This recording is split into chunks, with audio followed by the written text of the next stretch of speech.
The all-nighter study session. Leo stared at the calendar.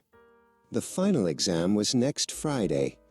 Calculus of the Cosmos, the toughest class in school. The pressure felt like a black hole pulling at his stomach. He knew he had to start studying now, but 1,000 other things were shouting for his attention. Just one episode, he promised himself, clicking open his favorite streaming service. Then Maya texted, "Party tonight?" "We deserve a break." Leo hesitated for exactly 3 seconds. The exam seemed far, far away. Studying could wait until tomorrow. Tomorrow turned into the day after, which turned into 3 days before the test. Leo's study plan was now a pile of crumpled paper. He looked at the remaining pages of complex theorems and formulas. It wasn't just the quantity. He barely understood the first chapter. Panic was starting to bubble. He tried to sit down and focus, forcing himself to read late into the evening. But his brain, deprived of sleep and overloaded with recent fun, simply refused to cooperate. Before he knew it, the book was slipping, and the world went dark. Leo woke up with a textbook imprint on his cheek. It was 2 a.m., and the exam was in less than 24 hours. He grabbed his phone and desperately typed a message. "Send help. I'm officially sinking."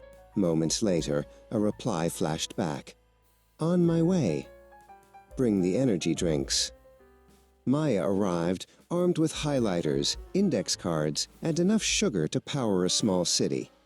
"We don't have time for guilt." The clock ticked past 4 a.m. The equations were swirling like alphabet soup. Leo was yawning. Maya was vibrating slightly from caffeine. They tried reviewing the material again, focusing on the hardest chapter, differential geometry. It felt impossible. Then, Maya used the analogy of mapping skate ramps to explain curvature, and suddenly, Leo saw it. The entire concept, which had been foggy for a week, became crystal clear. A huge grin broke through the exhaustion on his face. The gray light of dawn crept through the window.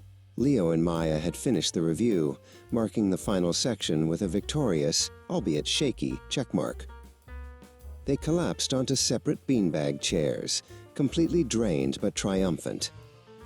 Leo walked into the exam room later that day, not with dread, but with quiet confidence. He realized the most important lesson wasn't the calculus of the cosmos, but the calculus of time.